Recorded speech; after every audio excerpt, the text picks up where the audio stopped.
کے past paper کی اس سیریز کا نیکسٹ کویشچن ہے 1 MB is equal to how many bites.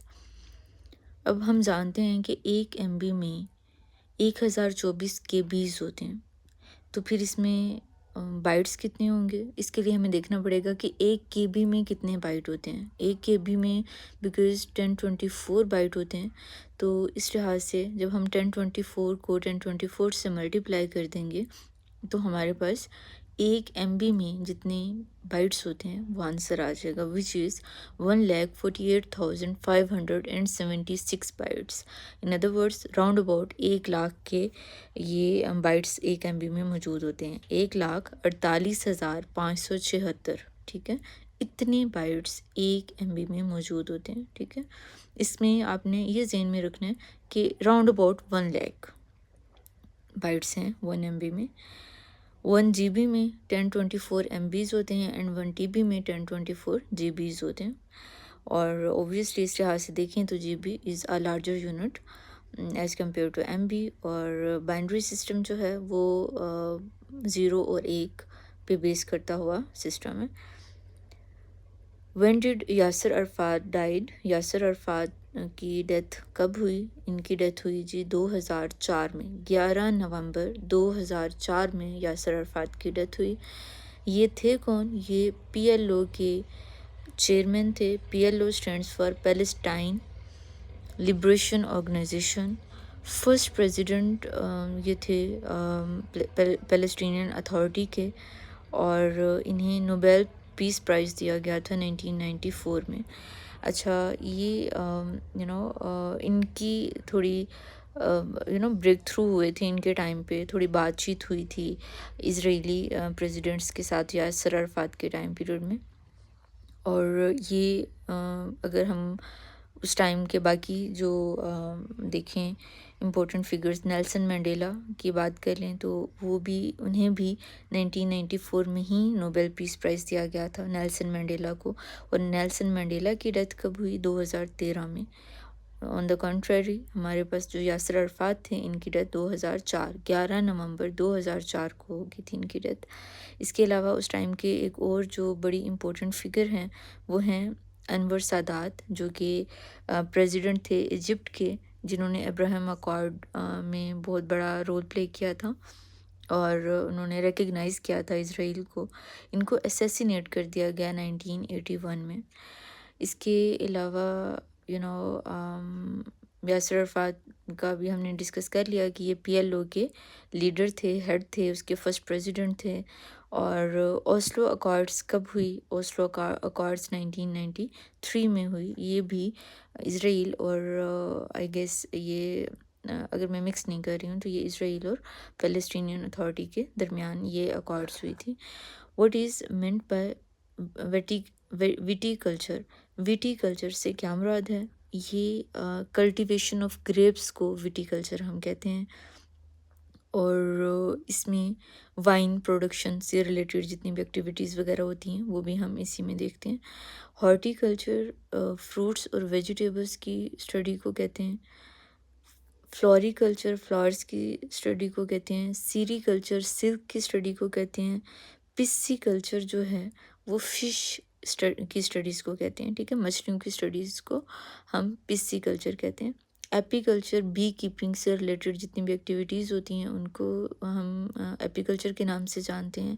اور ایک اور نام ہے اولیری کلچر، جو کہ ویجیٹیبلز کی جو اسٹڈی ہے اس سے ریلیٹڈ ہے. ہارٹی کلچر میں ہم دونوں کو دیکھ رہے ہیں، فروٹ اور ویجیٹیبلز کو، اور اولیری کلچر میں جسٹ ویجیٹیبلز کو دیکھا جا رہا ہے.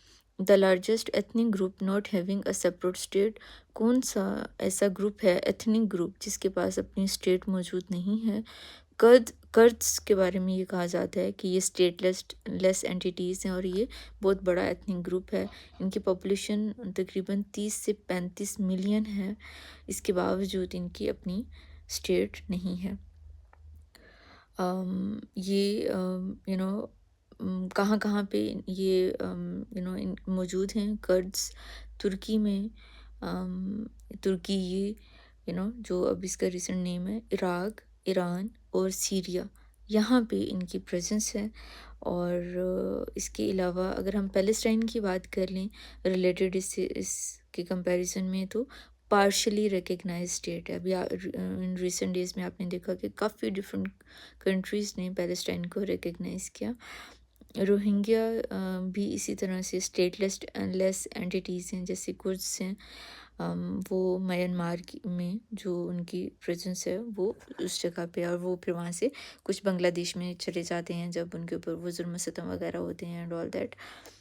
کرڈز جو ہیں وہ ترکی اور سیریا کی جو ٹینشنز ہیں، کنفلکٹس جب ان کے درمیان ہوتے ہیں تو اس میں کافی یہ ہائی لائٹ میں آتے ہیں۔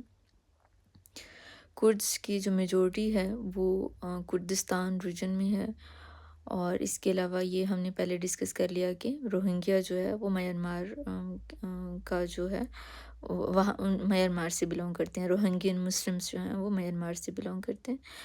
Old stone age is also called, old stone age کا ایک دوسرا نام بھی ہے وچ از پیلیولتھک ایج۔ یہ ہیومن ہسٹری کا جو ارلیسٹ ٹائم پیریڈ ہے وہ پیلیولتھک ایج ہے۔ اس ٹائم پیریڈ میں ہیومن بینگس سٹون کے ٹولز استعمال کیا کرتے تھے، پتھر کے اوزار استعمال کرتے تھے، اور ان کے تھرو ہنٹنگ کرتے تھے، اور ان کی لائف سٹائل تھوڑا اس طرح کا تھا۔ اس کے بعد جو ہے وہ میزولتھک ٹائم پیریڈ آتا ہے، جسے مڈل سٹون ایج کا نام بھی دیتے ہیں۔ پیلیولتھک کے بعد کون سے؟ میزولتھک۔ میزو ہمیشہ درمیان میں ہی آتا ہے، جہاں پہ بھی میزو کا ورڈ آپ کو ملے گا۔ اور اس کے بعد جو new stone age time period تھا اسے ہم نیولتھک کا نام دیتے ہیں، جس میں ایگریکلچر وغیرہ سٹارٹ ہوگی، اور اس طرح کی جو ایکٹیویٹیز ہیں جہاں پہ تھوڑا ہنٹنگ سے ہم موو آن کر گئے، اور ایگریکلچر کی جو ایکٹیویٹیز ہیں وہ ہم نے سٹارٹ کر لی۔ فائر جو ہے وہ کون سے ٹائم پیریڈ میں ڈسکور کی گئی؟ وہ ارلیسٹ ٹائم پیریڈ میں وچ واز پیلیولتھک ایج۔ اور فارمنگ کب سٹارٹ ہوئی جی؟ نیولتھک ایج میں۔ اچھا، یہ سارے ریلیونٹ کوسچنس ہیں، مین کوسچن یہی تھا old stone age is also called. باقی جتنے بھی میں نے ڈسکس کیے ہیں یہ اس سے ریلیونٹ تھے، اس لیے ڈسکس کیے ہیں۔ In the human body flat bones are found in, flat bones کہاں پہ موجود ہوتی ہے؟ یہ اسکل میں موجود ہوتی ہیں، ربس میں اور سٹرنم میں۔ کہا یہ جاتا ہے کہ فلیٹ بونز ہمارے وائٹل آرگنز کو پروٹیکٹ کرنے کا کام کرتی ہیں، جیسے اسکل جو ہے وہ برین کو پروٹیکٹ کرتی ہے، ربس ہمارے ہارٹ اور لنگس کو پروٹیکٹ کرتی ہیں، اسی طرح سٹرنم جو کہ ربس کے درمیان میں ایک لمبی سی ہڈی ہوتی ہے وہ چیسٹ کو پروٹیکٹ کرتی ہے۔ اور اس کے علاوہ جو لانگیسٹ بون ہے ہماری باڈی میں وہ فیمر کی ہے۔ اور ہم فلیٹ بونز کی بات کر رہے ہیں نا، تو فلیٹ بونز میں اگر ہم شارٹ بونز کی بات کریں تو وہ ہمارے کارپلس کی جو بونز ہیں وہ ہاتھوں اور پاؤں کی انگلیوں والی، یہ جو ہیں یہ شارٹ بونز ہیں۔ ارریگولر بونز جو ہیں وہ ہماری ورٹیبری کی ہوتی ہیں۔ اس کے علاوہ نیکسٹ کوسچن ہے ANSA is the news agency of which country? ANSA کون سی کنٹری کی نیوز ایجنسی ہے؟ یہ اٹلی کی ہے۔ اگر یہ ہم دیکھیں یہ ایبریویشن ہے آنسا، ایجنسیا نیزیونیل سٹیمپا ایسوسیٹا، اوکے، جو کہ اٹلی کی سب سے بڑی نیوز ایجنسی ہے۔ اس کے علاوہ ریٹر یوکے کی نیوز ایجنسی ہے، اے ایف پی فرانس کی ہے، A F P stands for Agence France Presse, okay, اور A P U S A کی ہے، ٹاس رشیا کی ہے، اور زنہوا نام سے ظاہر ہے چائنا کی ہے۔ اگین ریٹر کس کی ہے؟ یوکے کی، اور اے F P which is agency فرانسے پریسے، یہ فرانس کی ہے، اے پی یو ایس اے کی ہے، ٹاس رشیا کی، اور زنہوا چائنا کی۔ اور مین کوسچن کیا تھا؟ ANSA which was Agenzia Nazionale Stampa Associata, it is the news agency of Italy.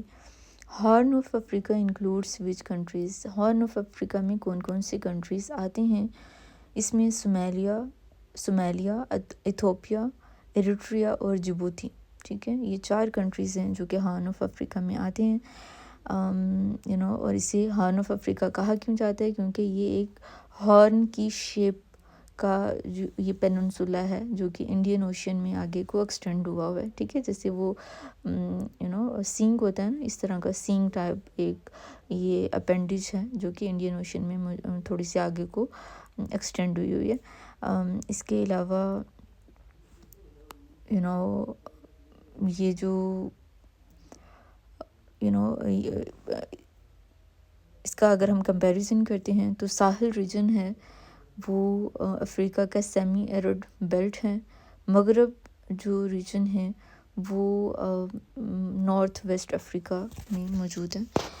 Current relevance اس کی یہی ہے یہ ہارن آف افریقہ کی کہ یہاں پہ کافی پولیٹیکل انسٹیبلٹی ہے.